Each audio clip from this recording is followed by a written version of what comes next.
Is institution of suits. अपने register में बस देखते रहना, ठीक है, उसे मार्क करते रहना कि ये रजिस्टर और बेयर एक्ट ये दोनों होना चाहिए, ठीक है। इंस्टीट्यूशन ऑफ सूट्स, राइट, इसीलिए हमें चाहिए section 26, order 4, order 6, order 7 and order 6 का rule 15, right. Order section 26, order 4 and order 6, order 7, order 6, rule 15, ठीक है। तो सेक्शन 26 का बेयर एक्ट ओपन करो। सेक्शन 26 का सबसेक्शन 1 कहता है that every suit shall be instituted by the presentation of a plaint or in such other manner as may be prescribed. That is in the Bear Act, section 26(1), right? तो 26(1) में एक general rule दिया हुआ है, that is every suit shall be instituted by the presentation of a plaint, and the second part is the residuary one की or in such other manner as may be prescribed, ठीक है। तो general rule है, एक suit file करने के लिए क्या करना पड़ता है, एक प्लेन फाइल करनी पड़ती है। और जो दूसरा रूल है, जो उसकी सेकंड पार्ट जो एक्सेप्शन है, कि अगर और in such other manner as may be prescribed, वहां हम लोग क्या करते हैं, हिंदू मैरिज एक्ट में क्या है, you file a petition, you don't file a plaint. और अदर भी इंडियन सक्सेशन एक्ट में क्या होता है, वहां पर आप एप्लीकेशन फाइल करते हो। इवन सीपीसी जब आप उसमें जाओगे सूट्स बाय इंडिजिन पर्सन्स में भी, वहां पर भी आप एप्लीकेशन फाइल करके सूट फाइल करते हो।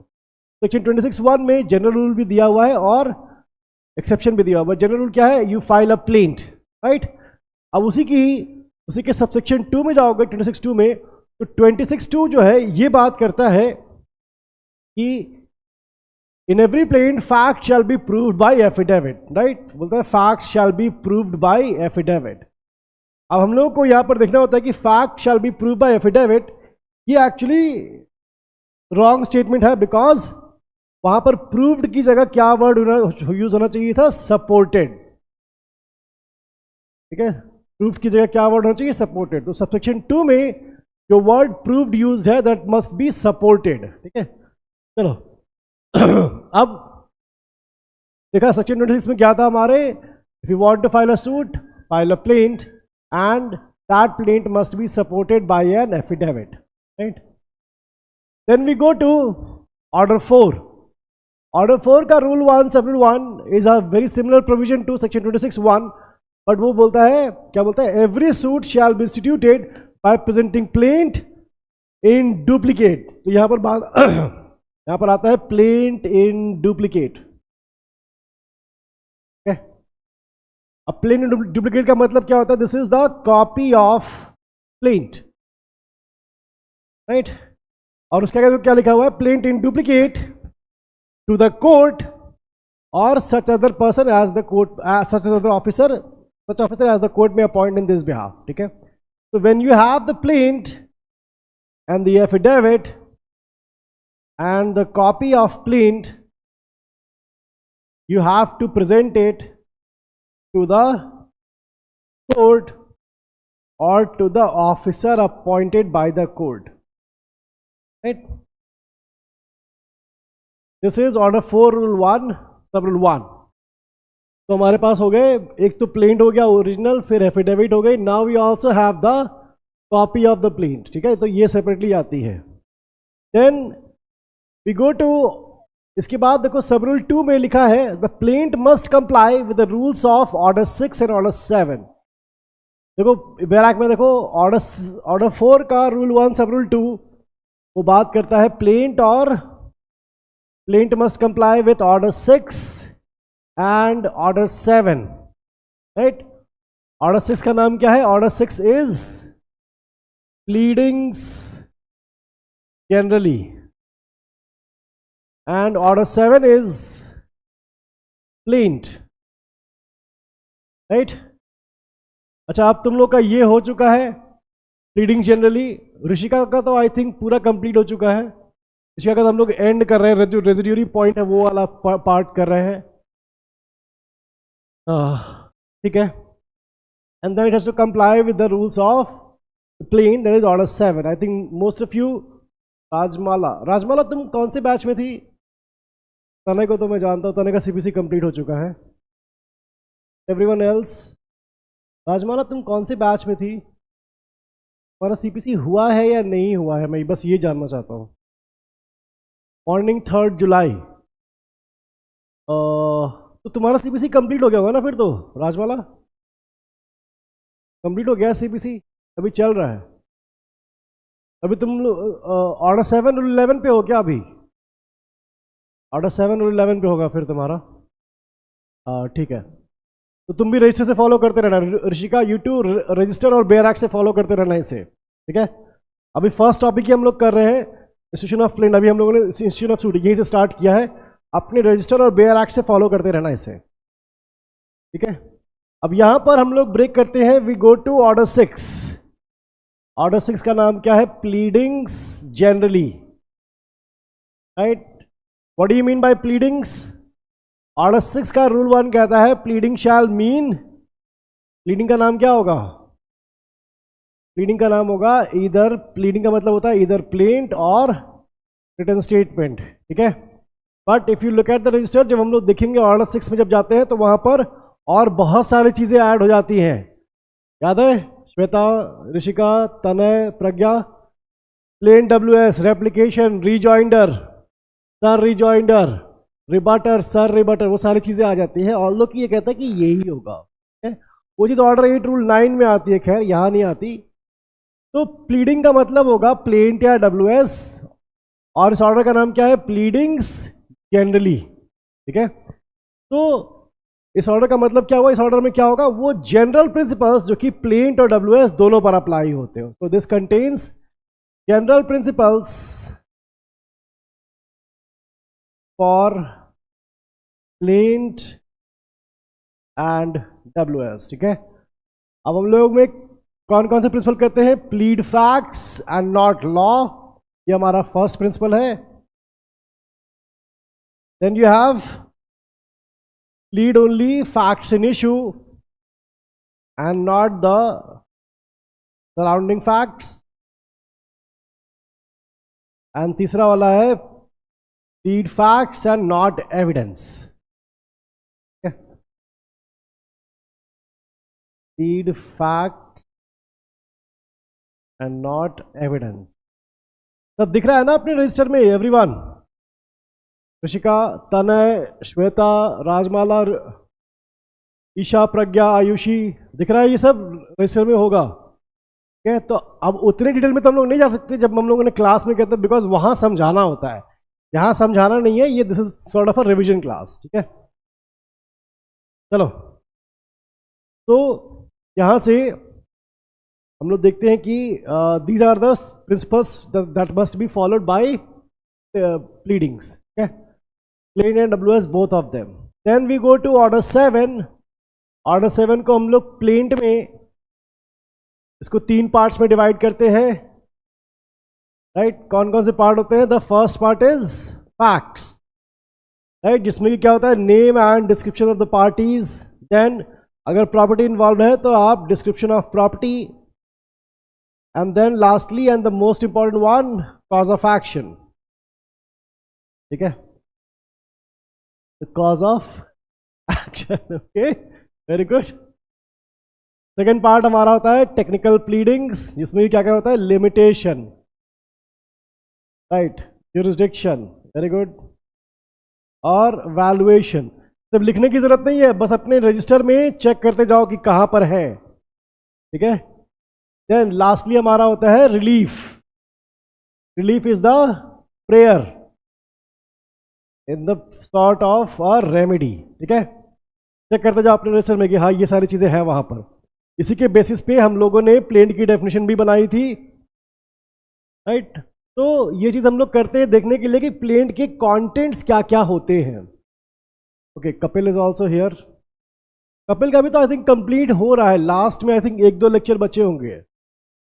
कपिल और ऋषिका तुम लोग एक ही बैच के हो एक्चुअली, ऋषिका ऑफलाइन में आते, कपिल ऑनलाइन में आता है, ठीक है। चलो, तो इसके बाद हम लोग देखते हैं ऑर्डर 6 का रूल 15। ऑर्डर 7 के बाद हम लोग देखते हैं order 6 rule 15, which is verification of pleadings, right. तो सब रूल 1 क्या बताता है? Where to verify and who can verify, दो चीजें बताता है वो, where to verify and who can verify, right. Where to verify तो सिंपल है, कहाँ करना है, at the foot.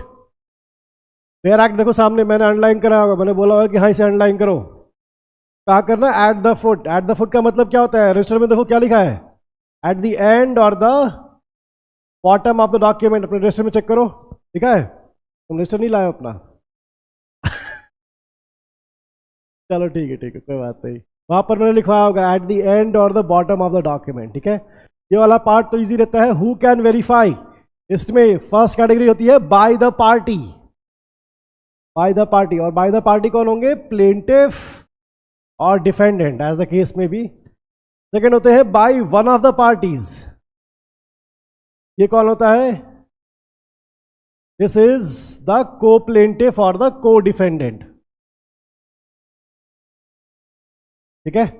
And then third हमारा कौन होता है, by any other person, by a person not a party, not a party, right. कौन हो सकता है, ये एग्जाम्पल दो, विटनेस, या फिर एक और एग्जाम्पल जो बन सकता है that is agent. Even agent में वेरीफाई, हाँ, person acquainted the fact of the case, वो विटनेस भी हो सकता है और वो एजेंट भी हो सकता है, ठीक है, ऑल ऑफ देम। चलो सौम्या भी आ गई है, सौम्या भी मॉर्निंग बैच, मॉर्निंग बैच जिनका अभी ऑर्डर 7-11 चल रहा है वो लोग ज्यादा हैं। चलो खैर, आज एक्चुअली नोटिफिकेशन ना ज्यादा लोगों के पास गई नहीं है अभी, हाँ थोड़ा कंफ्यूजन हो गया था, कुछ टेक्निकल एरर हो गया था। अच्छा अच्छा,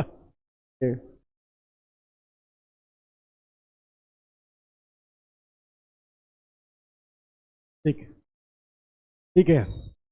तो सब रूल 2 जो है वो क्या कहता है, the person verifying must specify by reference to the numbered paragraphs of the pleading what he verifies of his own knowledge, वो अंडरलाइन करा होगा मैंने, what he verifies of his own knowledge, bare act में देखना,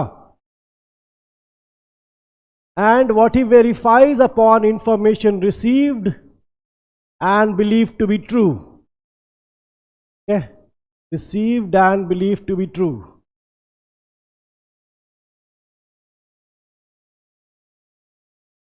ठीक है। ये था हमारा sub rule 2। Then we go to sub rule 3।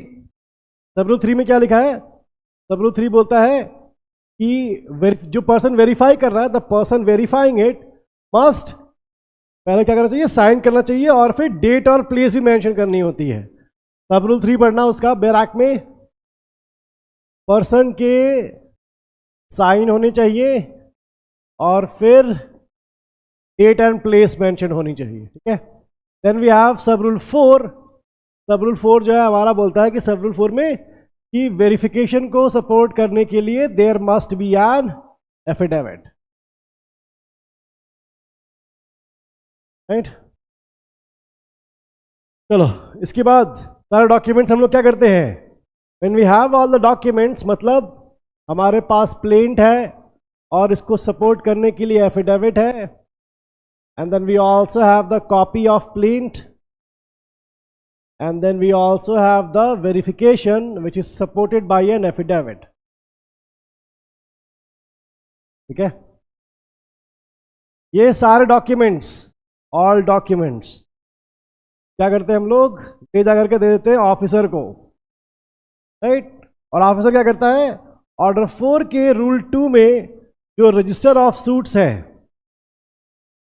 उसमें इनकी एंट्री कर देता है, राइट, इनकी एंट्री कर देगा वहां पर रजिस्टर ऑफ सिविल सूट्स में, और वो एंट्री नंबर दे देता है। और ऑर्डर 4 रूल 2 के साथ हम लोग क्या पढ़ते हैं,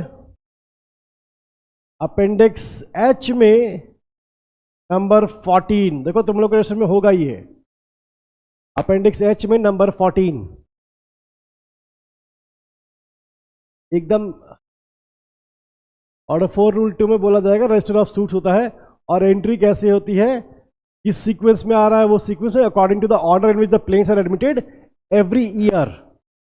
हेलो देखो, ठीक है, यही है हमारा रजिस्टर ऑफ सिविल सूट्स, ठीक है। चलो, अब ये तो रहा हमारा बेयर एक्ट।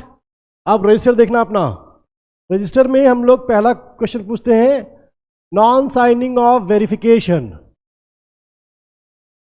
राइट, क्या हो सकता है इससे? नॉन साइनिंग ऑफ वेरिफिकेशन से पहला केस लॉ होगा, देखो वहां पर, भीकाजी केशव जोशी वर्सेस ब्रिजलाल नंदलाल। राइट, और ये केस लॉ कहता है कि ज़्यादा प्रॉब्लम नहीं है अगर आपने वेरिफिकेशन नहीं साइन किया, वो बाद में भी साइन कर सकते हो, even after prescribe period. Even after the prescribe period the verification can be signed. ठीक है, देखते रहना अपने रजिस्टर में, मार्क कर लेना ये वाला। देखो, पढ़ो उसे, देखना उसे। और दूसरा क्वेश्चन जो होता है, need of affidavit. Need of affidavit, जब वेरिफिकेशन कर ही रहे हैं तो एफिडेविट की हमें क्या जरूरत है? और उसके लिए जो केस है, is perhaps the most important case in CPC, Salem advocates. Right, Salem advocates ने कहा था कि एफिडेविट की जरूरत क्या है? To prevent unnecessary and frivolous litigation. unnecessary and frivolous litigation. Okay, although it is not treated as evidence, affidavit is not evidence, हम लोग पढ़ते हैं section 1 of Indian evidence act में, लेकिन फिर भी उसके कुछ एक्सेप्शंस होते हैं। जैसे के बाद एक केस लॉ तुम लोगों ने और किया होगा, इसके पीछे देखो केस लॉ होगा, which is Sudha Devi versus MP Narayanan. Devi versus MP Narayan, इसमें बोला है कि although affidavit is not evidence, but order 19 में, रूल 1 में डिस्क्रिशन ऑफ कोर्ट है। राइट, और वो कोर्ट बोलता है कि the court may deem any fact to be prove by affidavit. Court may deem any fact to be proved by affidavit.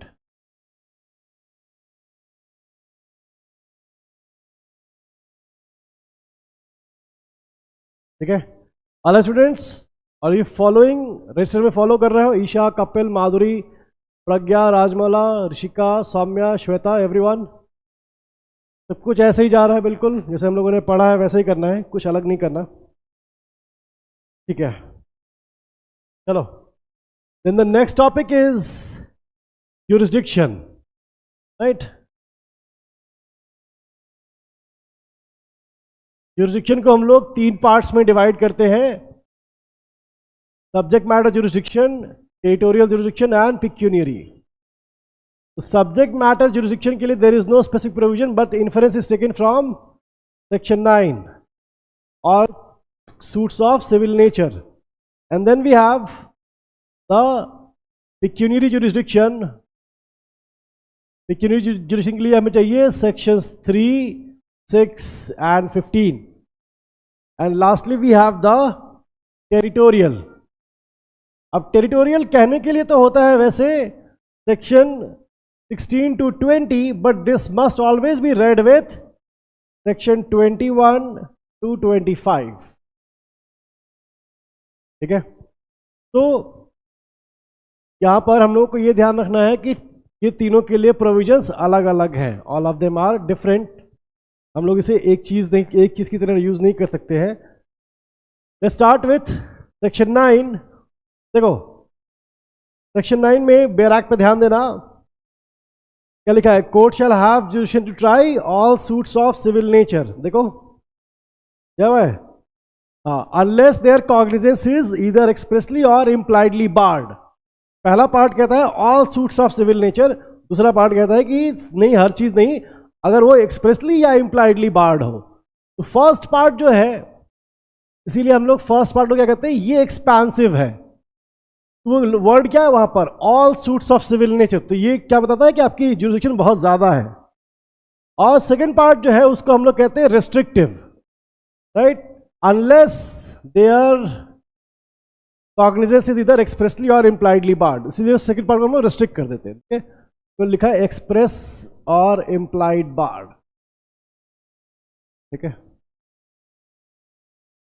तो expensive वाला पार्ट जो है इसमें हम लोग कहते हैं कि एक सिविल राइट इन्वॉल्व होना, yes of course that is going to be a civil suit, but उस सिविल सूट के साथ अगर कोई सोशियो रिलीजियस इशू भी अटैच हो तो अभी भी वो सिविल सूट ही है, और sorry suit of civil nature, अब सिविल सूट नहीं है, वो सूट ऑफ सिविल नेचर है, राइट।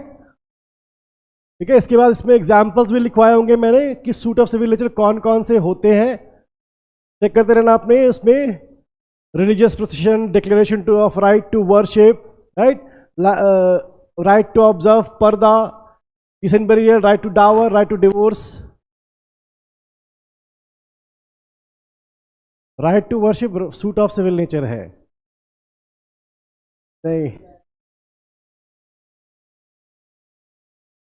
नहीं, राइट ऑफ वर्शिप टकवानी देखो, टकवानी में देखोगे, टकवानी में दिया हुआ है क्लियरली।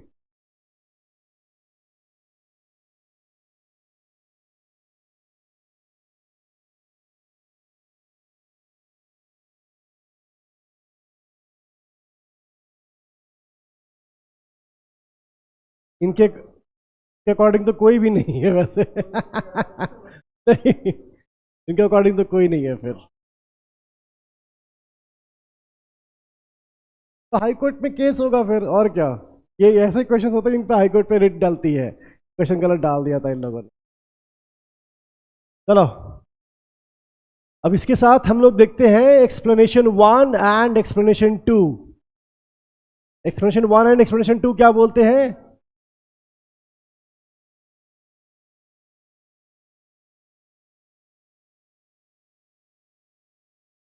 भाई तो मैं कह रहा हूं आर्टिकल 25 क्या बोलता है कि आप प्रैक्टिस में तो वर्शिप आ ही रहा है, उसके लिए होना चाहिए। पता नहीं क्या क्या लॉजिक लगा रहे हैं लोग।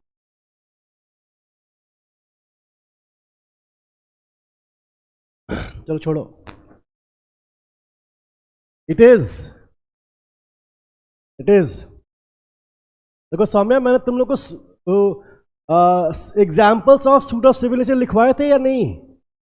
देखो सौम्या, एवरीवन, तुम लोग सब लोग चेक करो, अपना रजिस्टर चेक करो। Examples of suit of civil nature उसमें लिखा है कि नहीं?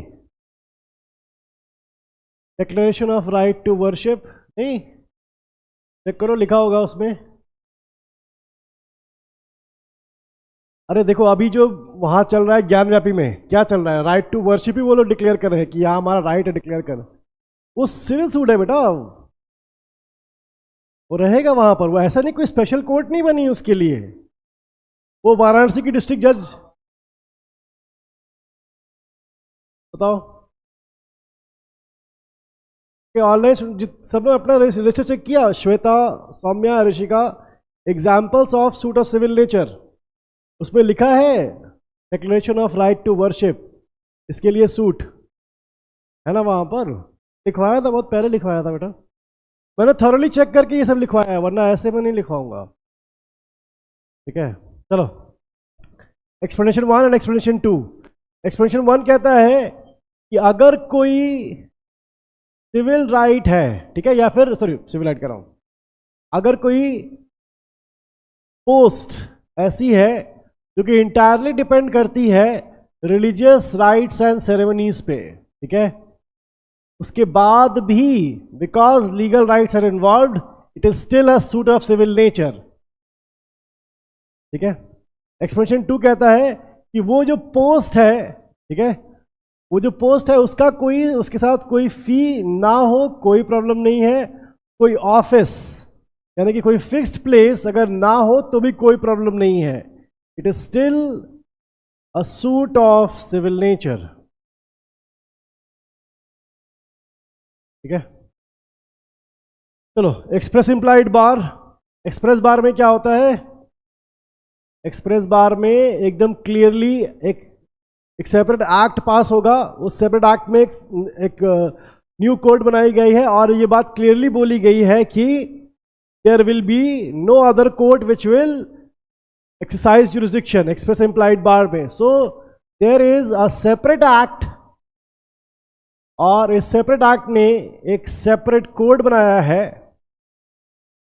राइट, और बोला है कि जो भी इस एक्ट के अंदर जो भी सूट्स चलेंगे only this court is going to handle it, ठीक है, no other court is going to do it. तो this is an example of express bar. Expressly एकदम क्लियरली स्पेल्ड आउट है कि कोई नहीं करेगा. जैसे NCLT, right, national company law tribunal, उसमें मैंने तुम लोग एग्जाम्पल लिखवाए होंगे. Insolvency court, company law tribunal और probate court, rent controllers court, और बहुत सारे लिखवाए होंगे. I think Admiralty court, date recovery tribunal, सारे लिखवाए होंगे वहां पर. सबको मार्क करते जाना, चेक करते जाना. These are the examples of express bar. Implied bar, implied bar में ऑल्दो की एक सेपरेट कोर्ट है, एक सेपरेट एक्ट है, एक सेपरेट कोर्ट है, बट ये कहीं क्लियरली मेंशन नहीं है कि सिर्फ इस कोर्ट के पास जुरिडिक्शन होगा. ठीक है, that is the case of implied बार.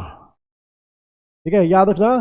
वहां पर हम लोग क्या देखते हैं, वेरी गुड सौम्या, इंटेंशन देखते हैं लेजिस्लेचर की, इंटेंशन ऑफ लेजिस्लेचर, कि क्या इस कोर्ट को हम लोग एक्सक्लूसिव जुरिडिक्शन देना चाह रहे थे या नहीं चाह रहे थे. ठीक है, उसके लिए वो पूरा हम लोग को चेक करना पड़ता है इम्प्लाइड बार में. ठीक है, इनके अलावा एक्सप्रेस बार और इम्प्लाइड बार के अलावा कुछ और बार्स हैं, जैसे फॉरेन रिलेशंस.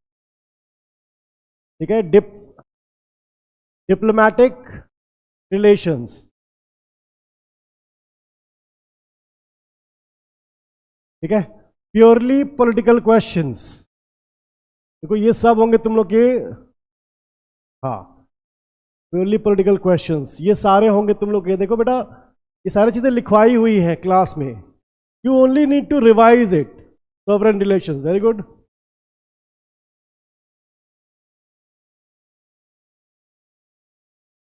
ये सारे हैं. तो कोर्ट के पास हर तरह का जुरिडिक्शन होता है, बट जहां एक्सप्रेस बार हो वहां पर नहीं होगा, और जहां इम्प्लाइड बार है वहां पर नहीं होगा. उनके अलावा ये चार चीजें और आ जाती हैं. लेकिन ऐसे भी कुछ इंस्टेंसेस पॉसिबल है जहां पर कि आपको एक्सक्लूसिव जुरिडिक्शन दिया गया है, बट फिर भी हम लोग, तुम लोग का एक केस लॉ देखो अपने विषय में चेक करना. एक केस लॉ है वैष्णो देवी श्राइन केस का, है वेरी इंपॉर्टेंट केस लॉ. ये होगा हमारा, क्या नाम था इसका बताओ निवान. देखो फेमस तो इसी नाम से है, वैष्णो देवी श्राइन केस के नाम से. और बताओ, Bhurinath versus state of J and K. Another exam, a very good example of suit of civil nature. Bhurinath versus state of J and K, very very important case law. इसके बाद हमारा केस लॉ कौन सा आता है, the other one case law is most reverend PMA metropolitan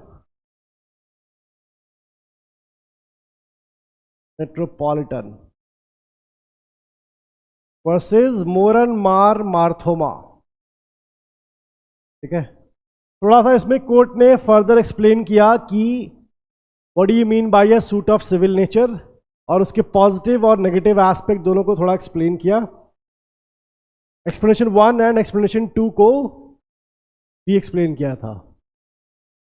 then next case law is very important, क्योंकि वो जो इसके बाद वाला केस लॉ है वो ये बोलता है कि सिविल, वो सेक्शन 9 के चीज़ों को रिजॉल्व करता है कि कहीं कहीं हम लोगों ने देखा कि एक्सप्रेस और इम्प्लाइड बार हो सकता है, राइट.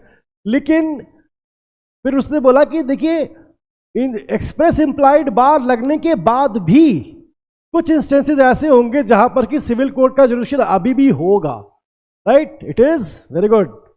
ईशा, ठीक है, Dhulabhai versus state of MP, another very important case law. ठीक है, इसमें क्या बोला गया था कि एक्सप्रेस इम्प्लाइड बार लगने के बाद भी देयर विल बी इंस्टेंसेस जहां पर कि सिविल कोर्ट का जुरिडिक्शन होगा, and there are total of 4 circumstances.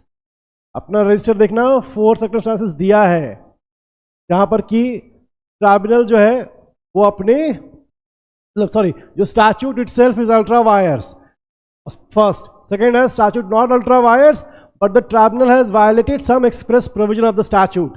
दूसरा. तीसरा है हमारा कि स्टैच्यूट ने कोई प्रोविजन तो वायलेट नहीं किया लेकिन उसने प्रिंसिपल्स ऑफ नेचुरल जस्टिस को वायलेट किया है. तीसरा. चौथा ये हमारा कि ये तीनों तो नहीं, लेकिन चौथा वाला है कि अगर वो एडेक्वेट रिलीफ प्रोवाइड नहीं करता. ये चार वहां पर दिए हैं फोर सर्कमस्टांसेस. तुम लोगों ने देखा, ईशा, ऋषिका, सौम्य, एवरीवन, ये चार इंस्टेंसेस होंगे वहां पर. और इसके साथ एक और केस लॉ है, state of Tamil Nadu versus Ramalingam. ये इसने कुछ अलग नहीं किया था. All it did was explain the fourth, जो फोर सर्कमस्टांसेस में जो फोर्थ पॉइंट है, that fourth point was further elaborated in the case of state of Tamil Nadu versus Ramalingam. ठीक है, चलो. हाँ, दुल्ला भाई का जो फोर्थ पॉइंट है उसी का एक्सटेंशन है ये. चलो, नेक्स्ट हम लोग को देखना है पिक्यूनियरी जुरिस्डिक्शन. और इसके लिए हम लोग देखते हैं कौन कौन से सेक्शंस. Sections 3, 6 and 15.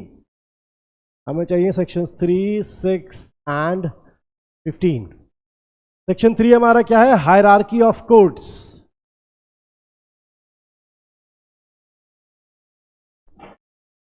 अच्छा, जेलों के मैं देख रहा था क्वेश्चन पेपर पिछले पहले के, कोई बहुत टफ क्वेश्चन नहीं पूछा है. नहीं, मैंने देखा कि कोई टफ नहीं है. जितना हम लोग कर रहे हैं ये बहुत ज्यादा ही है एक्चुअली. हाँ, ऐसे अगर आपने मतलब अगर तुम रजिस्टर करके चले जाओगे ना, बहुत है, बहुत है तुम्हारे. ठीक है, सबसे नीचे कौन सी होती है, हाँ नहीं, सबसे नीचे होती है कोर्ट ऑफ स्मॉल कॉजेज. देखो डायरेक्ट में, देखो सेक्शन 3 पढ़ो, कोर्ट ऑफ स्मॉल कॉजेज. उसके ऊपर होती है सिविल कोर्ट्स. सिविल कोर्ट्स के ऊपर होती है हमारी डिस्ट्रिक्ट कोर्ट्स. और डिस्ट्रिक्ट कोर्ट्स के ऊपर कौन सी होती है, हाई कोर्ट्स. देखो ये सारी होंगी वहां पर. तो नीचे कोर्ट ऑफ स्मॉल कॉजेज होती है. ठीक है, एंड देन सेक्शन 3 के बाद हम लोग जाते हैं सेक्शन 6 और उसमें बात करते हैं वैल्यूएशन की. ठीक है, अब पता नहीं तुम लोगों के अपने नोट्स अभी है या तुम लोगों ने फेंक दिए. तुम लोग को 1-2-3 पेज के मैंने दिलवाए थे अलग से. हाँ, पिक्यूनियरी जुरिस्डिक्शन का दिलवाया था. वही तो बता रहा हूँ, पिक्यूनियरी जुरिस्डिक्शन का है. Okay, very good. ऋषि, हाँ वही वही वही. कितने अमाउंट, नहीं सौम्य तुम लोग का तो अभी नया है, तुम लोग के पास तो होगा. नहीं, तनय वनय का ना एक्चुअली काफी पहले खत्म हो चुका है. इसलिए मैं पूछ रहा था. देखना वहां पर एक काम करना, राजस्थान के देख के चले जाना. ठीक है, ज्यादा कुछ नहीं करना वहां पर, बस राजस्थान वाला देख के चले जाना. ठीक है, एग्जैक्टली तो मुझे भी नहीं याद है क्योंकि राजस्थान का पेपर तुम लोगों को पता है मैं देता नहीं था. चलिए, सेक्शन 15. तुम लोग को तो बताया था ना राजस्थान में क्या हुआ था इंटरव्यू में.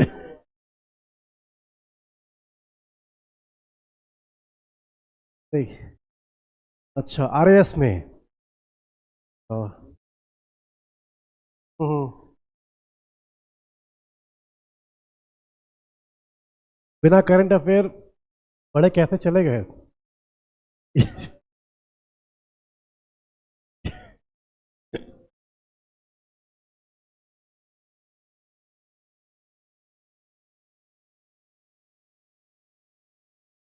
ठीक है, और आप कौन सी कोर्ट में फाइल करते हो ये बताता है section 15. The court lowest grade competent to try it. Hierarchy of court जानना इसीलिए आपके लिए जरूरी है. ठीक है, जैसे दिल्ली का एग्जांपल अक्सर मैं देता हूं. दिल्ली में क्या है, सिविल जज है तो कितना जाएगा, अप टू 20 लाख. अगर डिस्ट्रिक्ट जज है तो 20 लाख से कितना, 2 करोड़. और अगर 2 करोड़ से ऊपर है तो कहा जाता है high court. High court is above 2 crore.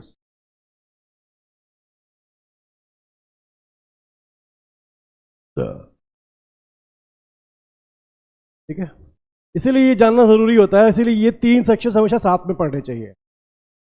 चलो यहां से सिंपल क्वेश्चन ही आते हैं, बट जो नेक्स्ट पार्ट है that is important, that is territorial jurisdiction.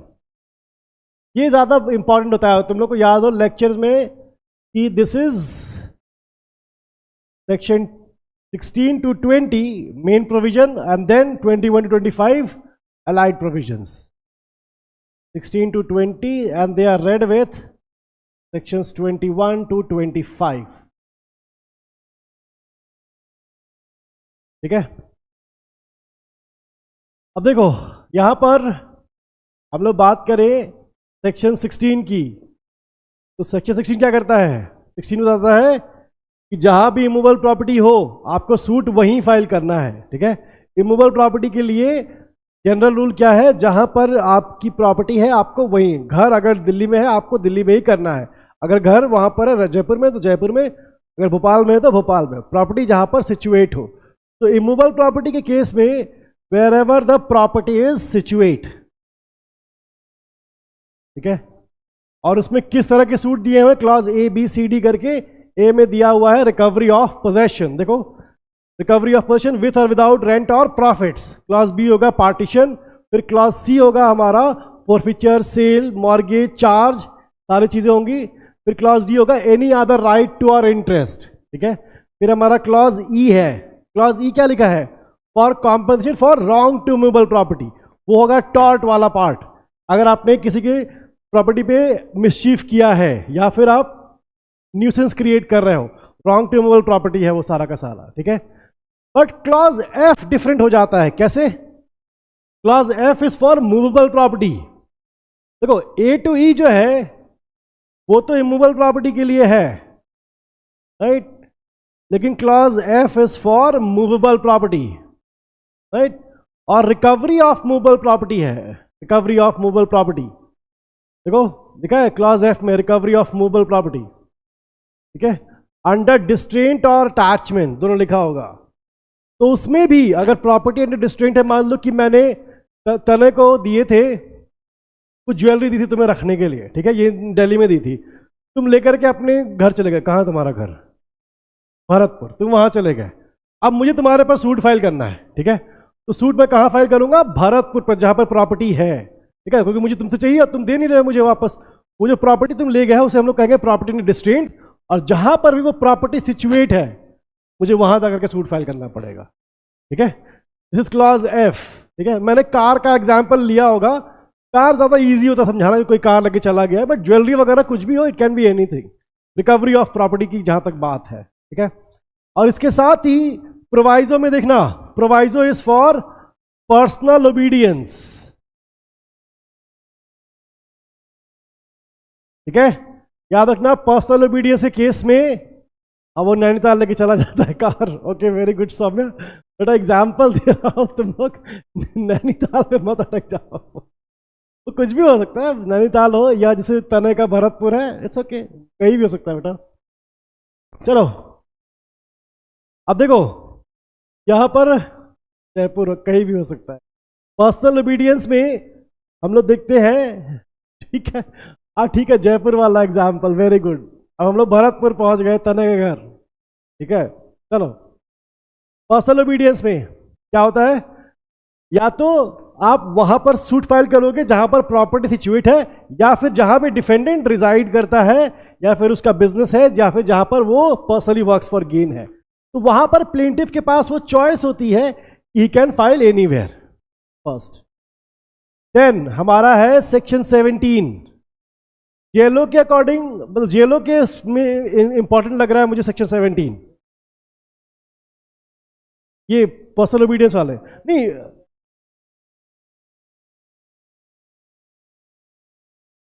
Personally works for gain, हाँ पर्सनल ओबीडियंस वाले में वो तीनों आ जाते हैं, ऑल ऑफ द अबव है उसमें, बिल्कुल। चलो सेक्शन 17 में what if the property is situated in jurisdiction of different courts,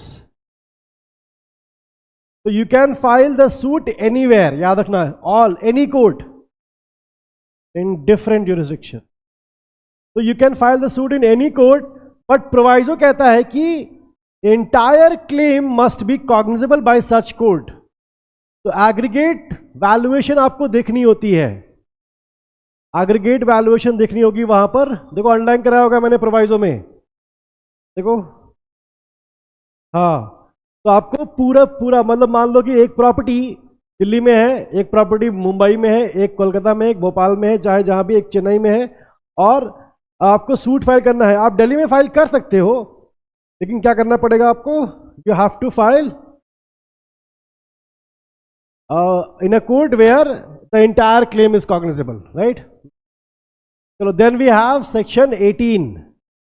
देखो सेक्शन 18 में as far as prelims is concerned, prelims में बस इतना ध्यान रखना है, जब भी अनसर्टेन ज्यूरिसडिक्शन हो, ठीक है, सेक्शन 18 की मार्जिनल हेडिंग पढ़ोगे तो ज्यूरिसडिक्शन नॉट सर्टेन लिखा होगा वहां पर, देखो ठीक है, उसे मार्क करो। प्रीलिम्स के अकॉर्डिंग सेक्शन 18 में हम लोगों को इतना ही ध्यान रखना है, इससे ज्यादा नहीं। लेकिन अगर थोड़ा सा एक्स्ट्रा भी पढ़ना हो तो अपने रजिस्टर में देखना, यहां पर मैंने इनको 3 सिचुएशंस में, सॉरी 3 पॉसिबिलिटीज में, I think possibility word use किया है मैंने, या सिचुएशन यूज किया, आई थिंक 3 पॉसिबिलिटीज यूज किया होगा।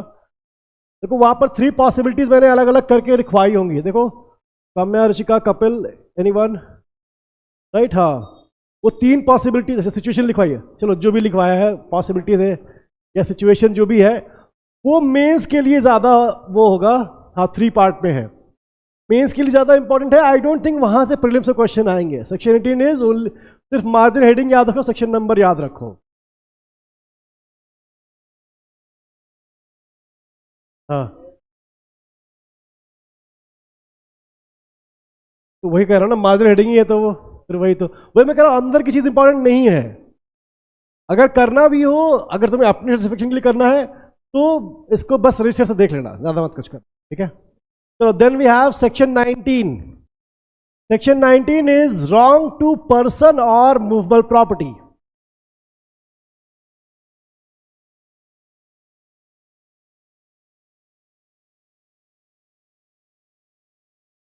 रॉन्ग टू पर्सन और मूवेबल प्रॉपर्टी।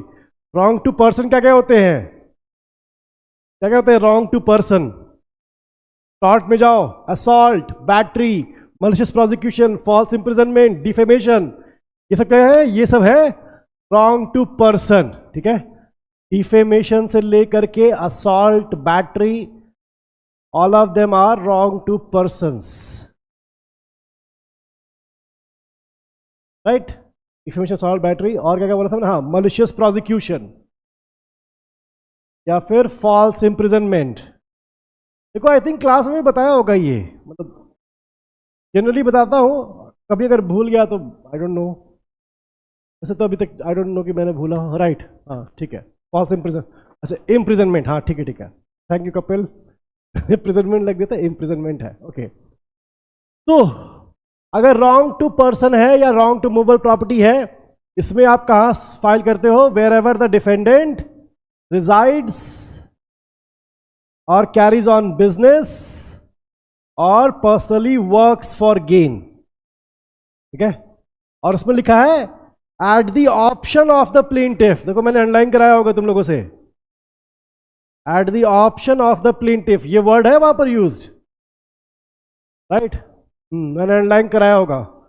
हाँ, और देखो उस क्लास में ना जब मैं अंडरलाइन करवाता हूं तब मैं ये बोलता हूँ कि देखो रिवीजन क्लास में ये काम आएगा, उस टाइम पे बोलता हूँ। जितने भी लोग हैं, सौम्या एंड क्या नाम है, प्रज्ञा, ईशा, तुम लोग अभी भी बोलता हूँ कि अंडरलाइन करो, रिवीजन के टाइम पे जब करोगे तब काम आता है। देखो यही इसी टाइम पे काम आता है, वो बोलता हूँ कि देखो वहाँ अंडरलाइन कराया था, ठीक है। चलिए चलो चलो, अब देखो at the option of the plaintiff, ठीक है, वो इन तीनों में से कहीं भी कर सकता है। और टू बी ऑनेस्ट यहां पर मुझे लगता है कि इनकी मार्जिनल हेडिंग से ही आएगा क्वेश्चन। अगर ज्यादा जाते हैं तो वो इलस्ट्रेशंस पे जाते हैं, ठीक है। इलस्ट्रेशंस जो है इसकी दोनों ए एंड बी, एक तो देखो पेपर आर्टिकल जो पब्लिश करता है डिफेमेशन वाला वो है, और A beats B in Kolkata वाला वो वाला भी दोनों है, ठीक है। दोनों इलस्ट्रेशन देख लेना, इलस्ट्रेशन ए बी है बहुत सिंपल, बट फिर भी एक बार देख लेना इसे, ठीक है। हाँ, कोई A beats B in Calcutta आया है, 19 में आया है, वो कह रही समय कह रही क्वेश्चन आया है 19 में, देखो बैक ईयर क्वेश्चन देखो 19 में आया है क्या ये वाला क्वेश्चन, इलस्ट्रेशन में है, इलस्ट्रेशन क्योंकि मैं तुम लोगों को क्लास के टाइम भी इलस्ट्रेशन मार्क करवाता हूं। देखो देख लेना, समय बोल रही तो देख के ही बोल रही होगी, तुम भी चेक कर लो एक बार फिर भी।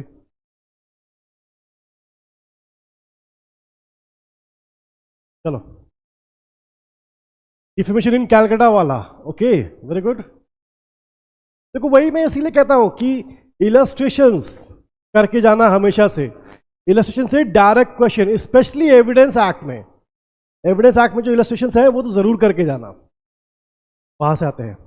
और एक बात और याद रखना कि सीपीसी का जो सेक्शन 19 एंड 20 है, ये किस मैक्सिम पर काम करते हैं? They work upon the maxim, क्या नाम है इसका बताओ एनीवन? मैंने मैक्सिम लिखवाई होगी, एक्विटी, क्या लिखा है? एक्विटी, हाँ आगे जल्दी एक्विटी एक्ट तो मैं एक एक वर्ड टाइप कर रही है, equity acts in persona, very good okay, equity acts in person okay right, section 19 and 20 इस पे है। then we have finally we have section 20, section 20 is the residuary provision, because इसकी starting की language क्या लिखी है margin heading में? other suits to be instituted। section 20 को अगर देखोगे उसकी margin heading में लिखा है other suits to be instituted, right? तो सेक्शन 20 की हमें जरूरत तब पड़ती है जब 16 to 90, बट 16 to 90 जो है 19 में अगर नहीं आ पाएगा तभी 20 में। कहने के लिए रेजिड्यूरी है, but it is actually the widest, सबसे ज्यादा स्कोप एक्चुअली सेक्शन 20 का ही है। Section 20 also works upon the same maxim, equity acts in personam, which means if I am the one seeking equity, I should follow you, right? तुम अगर सोना लेकर के चले गए वहां भरतपुर, अब मुझे चाहिए इक्विटी, मैं तुम्हें फॉलो करूंगा, मैं जाऊंगा भरतपुर और वहां सूट फाइल करूंगा, ठीक है। चलो, तो सेक्शन 20 में अगर हम लोग देखें क्लॉज ए, क्लॉज ए बोलता है कि अगर एक डिफेंडेंट है, तीनों में से कहीं जगह रेजिडेंस हो या उनका बिजनेस हो और या फिर उनका personally works for gain, personally works, ठीक है। और अगर मोर देन वन डिफेंडेंट है, अगर यहां पर अपना रजिस्टर देखोगे तो मैंने तुम लोग को तीनों 6 ऐसे कुछ किया होगा, city A, city B and city C, ऐसे करके कराया था कि बी का रेजिडेंस है, ए का ऐसा कुछ कराया होगा तुम लोगों को, I don't remember exactly, but इतना मुझे पता है कि मैं ऐसे डिमार्केट करके पूरा कराता हूँ हमेशा।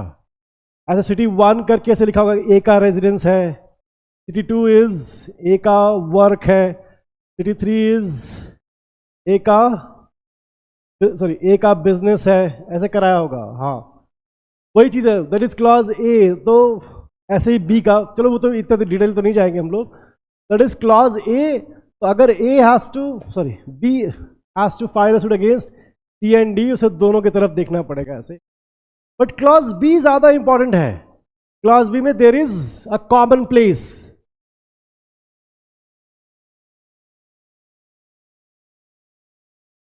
सिक्सटीन में अगर प्रॉपर्टी का रिकवरी चाहिए तो, लेकिन अगर आपको प्रॉपर्टी का, मूवेबल प्रॉपर्टी का कॉम्पनसेशन चाहिए तब 19, ठीक है। चलो क्लॉज बी में हम लोग बात करते हैं जहां पर कि एक कॉमन प्लेस हो, ठीक है। तो अगर मान लो कि A has to file a suit against B and C, और इनका ऐसे 3, 4, 5 एंड 6, अब यहां पर मान लेते ये बी का रेजिडेंस है, बी का वर्क्स है एंड बी का person, resident works and business, और मान लेते हैं कि जहां पर बी का बिजनेस है यहीं पर सी का रेजिडेंस भी है, और यहां पर सी वर्क्स और यहां पर सी का बिजनेस। ये सूट कहां फाइल होगा? सिटी नंबर 3 में, जो कॉमन प्लेस है इन दोनों के बीच में, वहां पर फाइल हो जाएगा, ठीक है। चलो, then we have lastly The clause C, which is cause of action wholly or in part arises. Cause of action wholly or in part arises.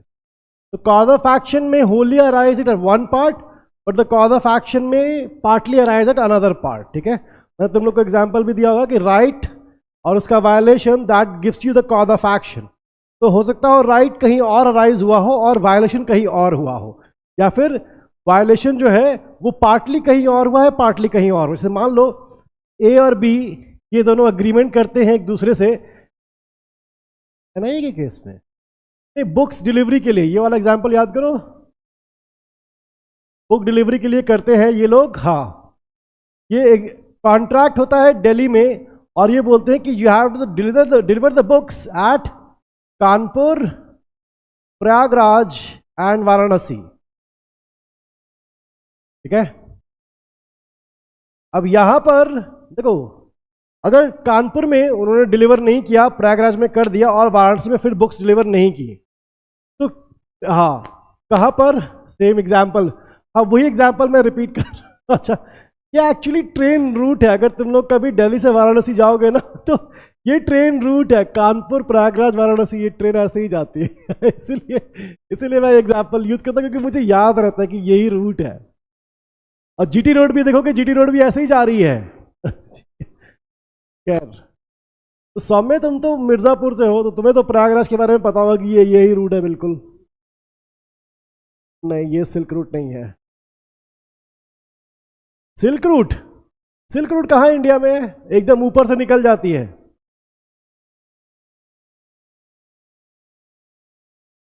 Silk road को ये जीटी रोड बोलते थे? नहीं, जीटी रोड को grand trunk road बोलते थे, अब NS2 बोलते हैं.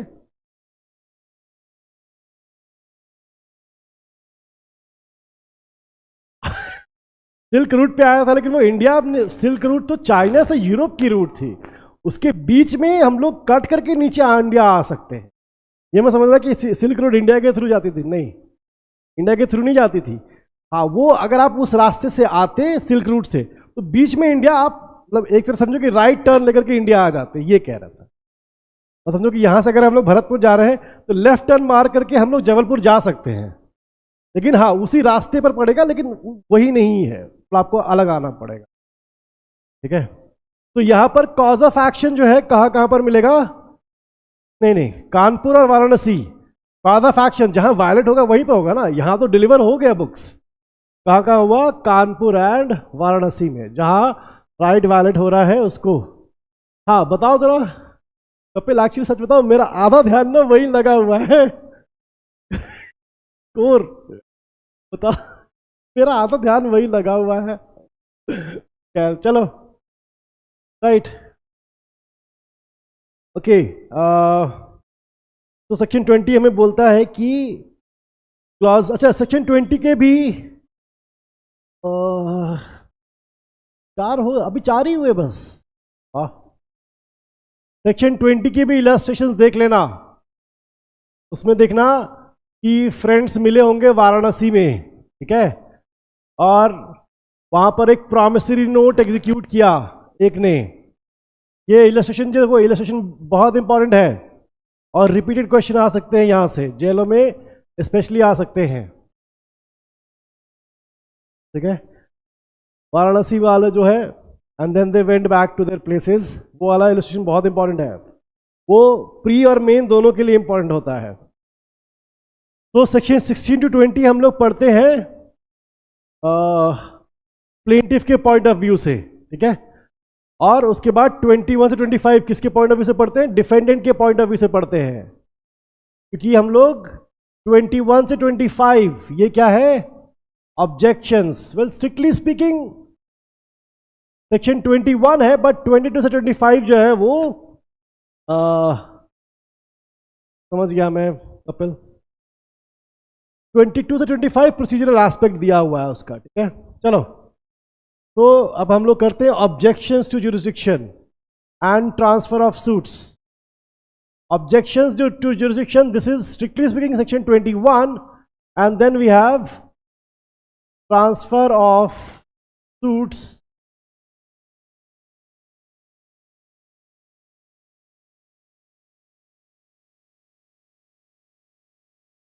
Under section 22-25।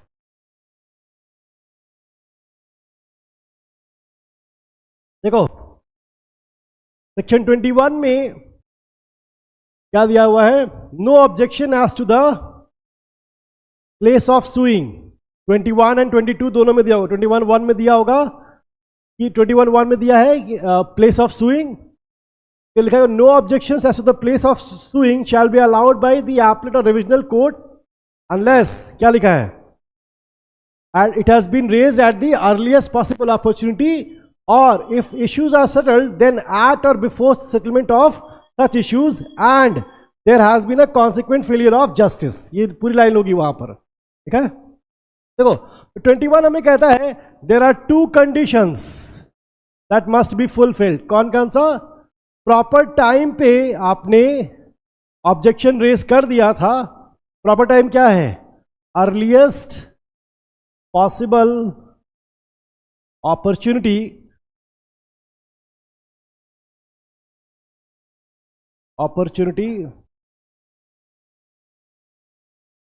और अगर इश्यू सेटल है तो एट और बिफोर सेटलमेंट ऑफ इश्यूज।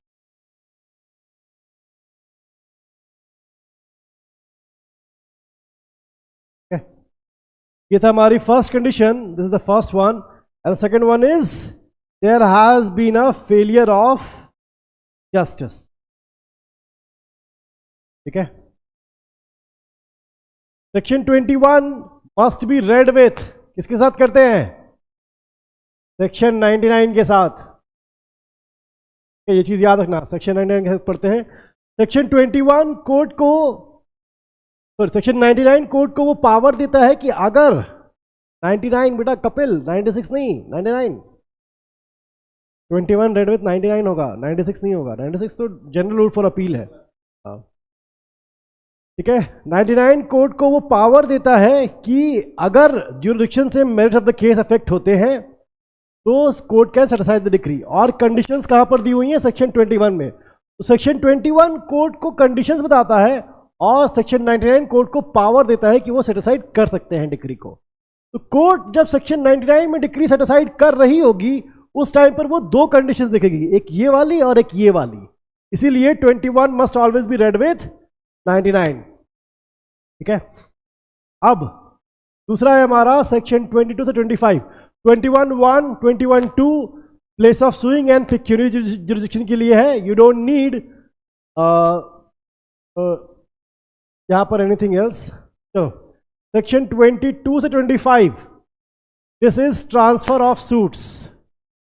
मतलब जब भी, अच्छा तुम लोग को एक चीज बता, तुम लोग को बताया तो था ही क्लास में, बट फिर भी ये डिफेंडेंट्स ऑप्शंस क्या होते हैं उसके पास, 2 होते हैं। He can raise an objection, जो कि अभी हम लोगों ने देखा सेक्शन 21 में, और he can apply for transfer of suits,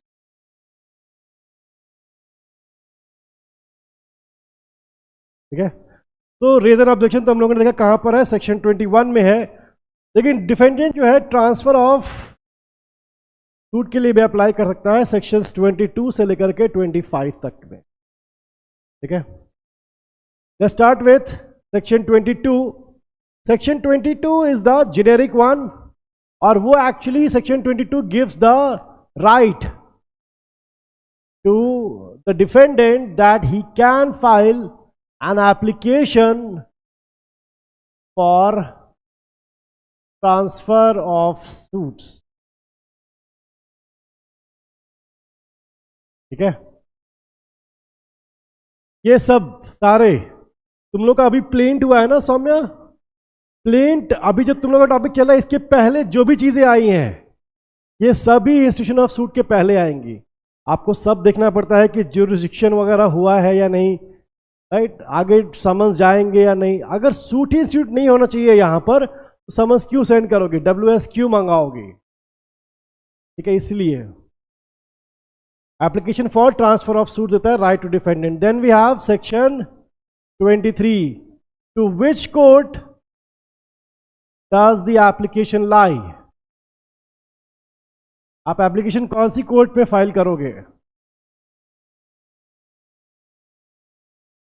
ठीक है, इसमें हम लोगों ने देखा था, अगर if I am not wrong, मैंने यही एग्जांपल दिया होगा कि अगर वाराणसी की एक सिविल जज की कोर्ट है और वाराणसी की ही एक दूसरे सिविल जज की कोर्ट है, सिविल जज 2 मान लेते हैं इसे, तो यहाँ पर अगर आपको यहाँ पर सूट फाइल्ड है और यहाँ से यहाँ ट्रांसफर कराना है, तो आप सूट कहाँ, सॉरी, ट्रांसफर एप्लीकेशन कहाँ फाइल करोगे? इनकी जो एपलेट कोर्ट होती है, and the appellate court is the district court of Varanasi. I think मैंने यही एग्जाम्पल दिया होगा। This is 23(1) to the same appellate court. ठीक है, अब हुआ 23(2) जो है, देखो बैराक भी पढ़ते रहना साथ में, they are different appellate courts but to the same high court. ठीक है, तो एग्जाम्पल मैंने दिया होगा वहां पर, इलाहाबाद हाई कोर्ट का मेरठ के सिविल जज, इसके ऊपर मेरठ के डिस्ट्रिक्ट जज, और इसके ऊपर इलाहाबाद हाई कोर्ट। ठीक है, ऐसे ही वाराणसी के सिविल जज, इनके ऊपर वाराणसी के डिस्ट्रिक्ट जज और इनके ऊपर इलाहाबाद हाई कोर्ट। अगर सूट इंस्टीट्यूट है मेरठ के सिविल जज के यहां, suit instituted, online students are you following everyone? Because बहुत देर से चुप हो तुम लोग। ईशा, कपिल, माधुरी, प्रज्ञा, राजमाला, ऋषिका, सौम्या, श्वेता। ठीक है, अच्छा मैंने वहां वो ऋषिका 23(3) है। ये सब एग्जाम्पल आई थिंक मैंने दिए हैं उसमें क्लास में। अगर यहां से आपको यहां ट्रांसफर कराना है सूट, तो आप एप्लीकेशन कहां फाइल करोगे? इलाहाबाद हाई कोर्ट में। This is for the application to be filed.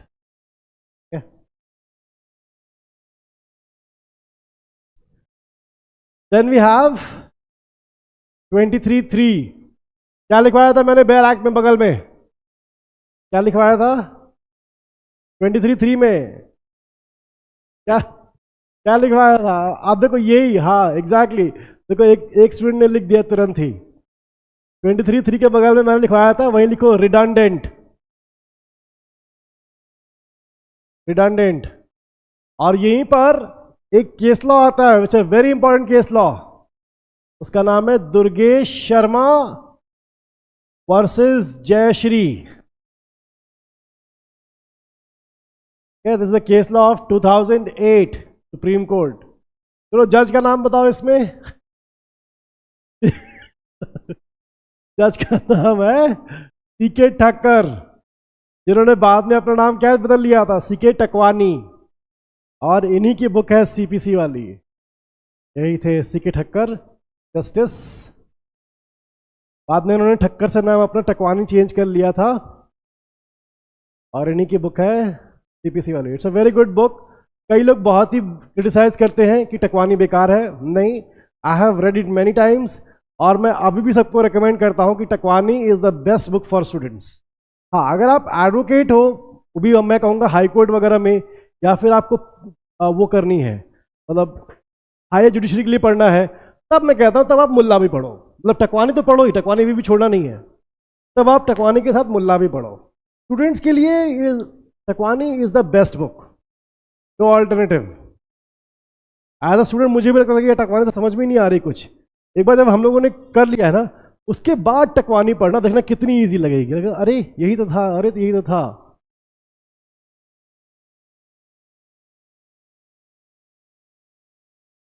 Although कि जेल में से आई थिंक केस लॉ से क्वेश्चन नहीं आ रहे हैं, नहीं है, वही मैं कह रहा हूँ, सीपीसी में नहीं है। हाँ अच्छा, तो कॉन्स्टी में तो केस लॉज ही आएंगे, और क्या आएगा वहां पर।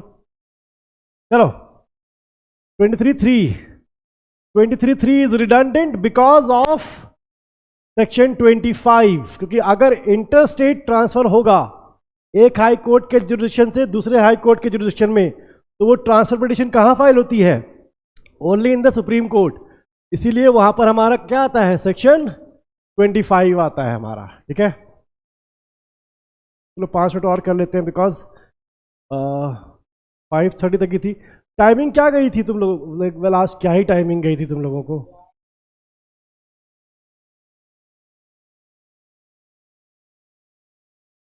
मैं एक्चुअली 4:15 पे यहाँ आ गया था, कब मुझे जो टाइमिंग गई थी ना 4:15 की गई थी, बट स्टूडेंट्स कह रहे हैं कि उनके पास कुछ आया ही नहीं था।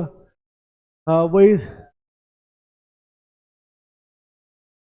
चलो कोई बात नहीं, सेक्शन 24 कर लेते हैं।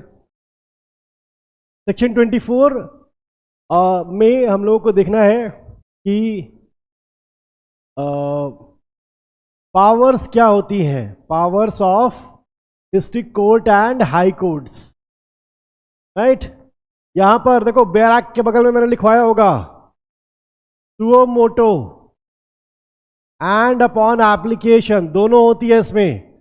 सुओ मोटो मैंने लिखवाया होगा अलग से बेयर एक्ट में, court of its own motion, right. इसे कंपेयर करो सेक्शन 25 से, में सुप्रीम कोर्ट में होगा, वहां पर पावर्स ऑफ सुप्रीम कोर्ट दिया है in case of transfer application being filed in supreme court. यहां पर मैंने लिखवाया होगा नो सुओ मोटो, देखो लिखवाया है, वेरी गुड।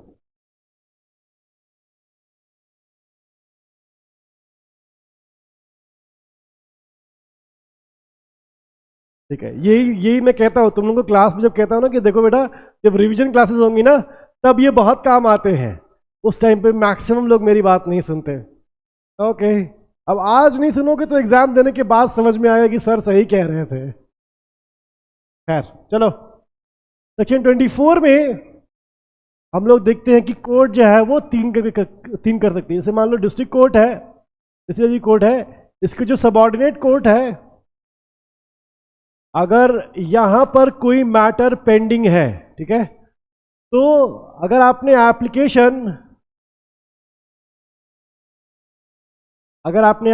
सपोज मान लो कि यहां पर सूट आपका ट्रांसफर सूट इंस्टीट्यूट है, अब जब ट्रांसफर एप्लीकेशन आपको फाइल करनी है, यहां पर आपने फाइल कर दी, उसके बाद डिस्ट्रिक्ट कोर्ट क्या क्या कर सकती है वही चीज दी हुई है सेक्शन 24 में। तो डिस्ट्रिक्ट कोर्ट एक्चुअली यहां पर तीन चीजें कर सकती है। फर्स्ट, सबऑर्डिनेट कोर्ट से विड्रॉ कर ले, पहला काम है विड्रॉ करके, विड्रॉ एंड ट्राई इटसेल्फ, ठीक है पहला।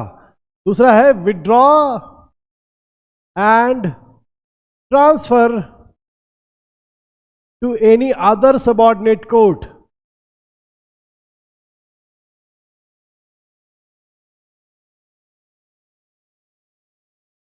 एंड तीसरा है withdraw and retransfer it to the same court.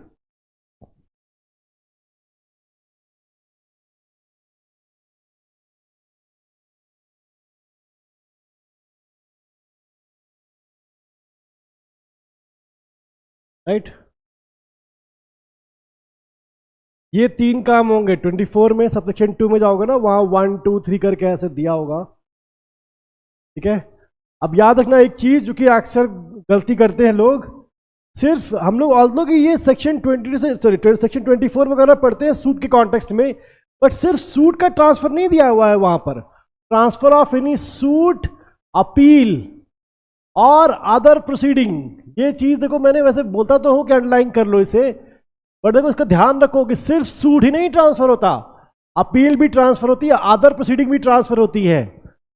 Question ये होता है कि क्या अदर प्रोसीडिंग में इज एग्जीक्यूशन प्रोसीडिंग इंक्लूडेड, क्या एग्जीक्यूशन प्रोसीडिंग आएगी या नहीं आएगी। 24 के ही सबसेक्शन 3 का क्लॉज बी पढ़ो, क्या लिखा है, प्रोसीडिंग का मतलब सबसेक्शन 3 के क्लॉज बी का पढ़ो, सॉरी सबसेक्शन 4 है आई थिंक, कौन सा है, रुको देखो सबसेक्शन 3 का clause B, proceeding includes a proceeding for execution of a decree. Yes, other proceedings में एग्जीक्यूशन आएगा, यस आता है। याद रखना ये कि सिर्फ हम लोग पढ़ते हैं transfer of suits, which is true, पर ऐसा नहीं कि सिर्फ वहीं पे काम आता है, या अपील या अदर प्रोसीडिंग में भी आपको ट्रांसफर किया जा सकता है, ठीक है। एंड ऑर्डर बिल्कुल नहीं, मतलब मैं ये कह रहा हूं कि एग्जीक्यूशन प्रोसीडिंग में वो डिक्री का हो, ऑर्डर का हो, कपिल डजंट मैटर, वहां तो एग्जीक्यूशन की प्रोसीडिंग होनी चाहिए बस, ठीक है। यहां से भी क्वेश्चंस आते हैं, ध्यान रखना इसका। 24 का सबसेक्शन 5 वो बताता है अ सूट और अदर प्रोसीडिंग में भी ट्रांसफर्ड, क्या लिखा है, from a court which has no jurisdiction to try it. Underline करो इसे।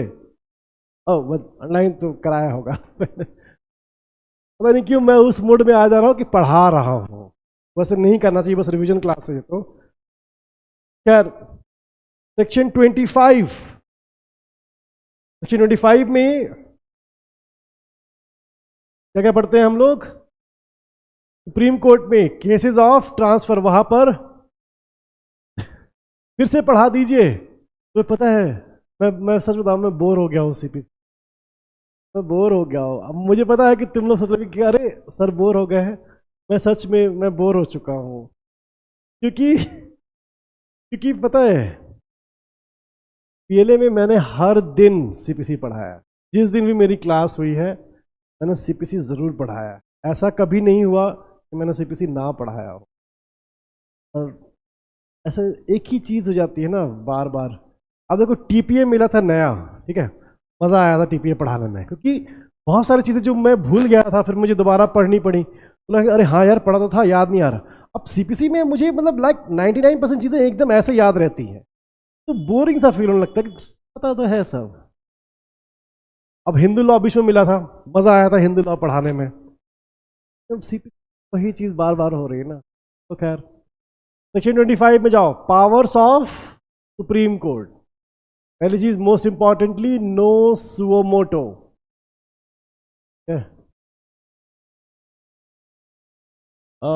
अभी तो कोई बैच नहीं कपिल, अभी तो सब में एकदम स्टार्टिंग ही है। या तो तुम लोग का बैच है एंड है, या फिर इन लोगों का बैच है ईशा वगैरह का, ईशा प्रज्ञा का, उसमें एकदम लोग बीच में है, प्लेंट पढ़ रहे हैं अभी। तो अभी कोई बैच नहीं जिसमें स्टार्टिंग होगा, अगर होगा तो मैं बता दूंगा, ठीक है। चलो नो सुओ मोटो। और याद रखना यहाँ पर जो प्रीलिम से पॉइंट ऑफ व्यू से क्वेश्चन आते हैं वो आते हैं कि मेरा रिवीजन हो जाएगा। अच्छा, मुझे नहीं करना सीपीसी का रिवीजन, सच बता रहा हूं माधुरी, सीपीसी मुझे रिवाइज करना ही नहीं है। क्या रिवाइज करूंगा सीपीसी में। खैर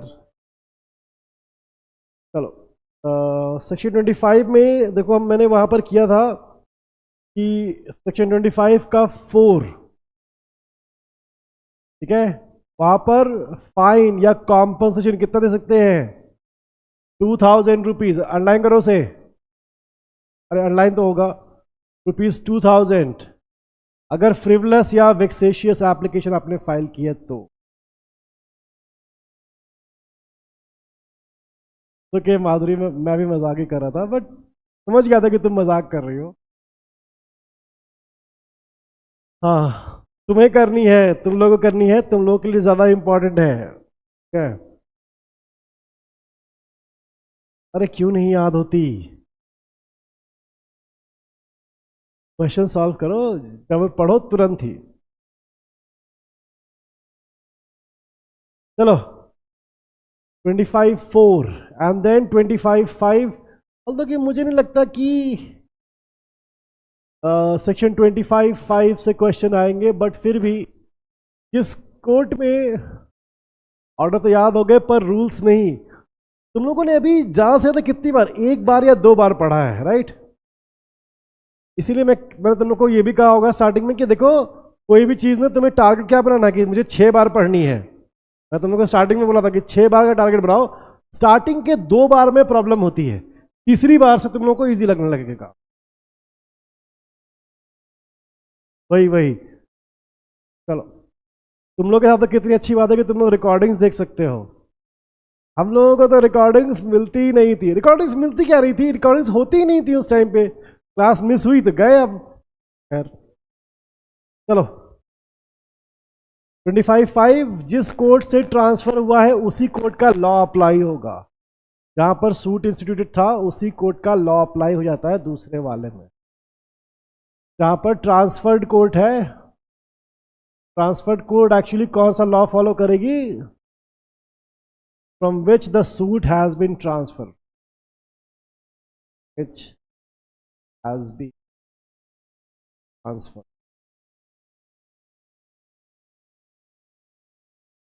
25/5 कैसे करें माधुरी? आंसर राइटिंग की क्लास हुई थी, अगर नहीं की है तुमने तो आंसर राइटिंग की क्लास होगी। अगर तुम्हें पहले करनी है तो रिकॉर्डिंग मिल जाएगी तुम्हें, ऑफिस में बात कर लेना एक बार, आंसर राइटिंग का लेक्चर चाहिए अनुराग, ठीक है? ऑफिस वाले वैसे तो अलाउ कर देते हैं जनरली, बट रिक्वेस्ट करना, ठीक है? चलो आज यहीं तक रखते हैं 25 तक, बिकॉज अब नया टॉपिक स्टार्ट करने का मतलब है वो पूरा खत्म भी करना पड़ेगा। हाँ नहीं, जहां से ट्रांसफर हुआ है यहां से, हाँ हाँ, जिस जहां इंस्टीट्यूट था उस कोर्ट पे जो लॉ लगता था वही वाला इस पे भी लगेगा। हाँ, अगर मान लो दिल्ली कोर्ट से भरतपुर कोर्ट में ट्रांसफर हो गया तो दिल्ली कोर्ट का जो लॉ लग रहा था ना, भरतपुर कोर्ट वही वाला लॉ फॉलो करेगी। चलो ठीक है, आज यहीं तक रखते हैं, we will continue the next lecture. Thank you everyone.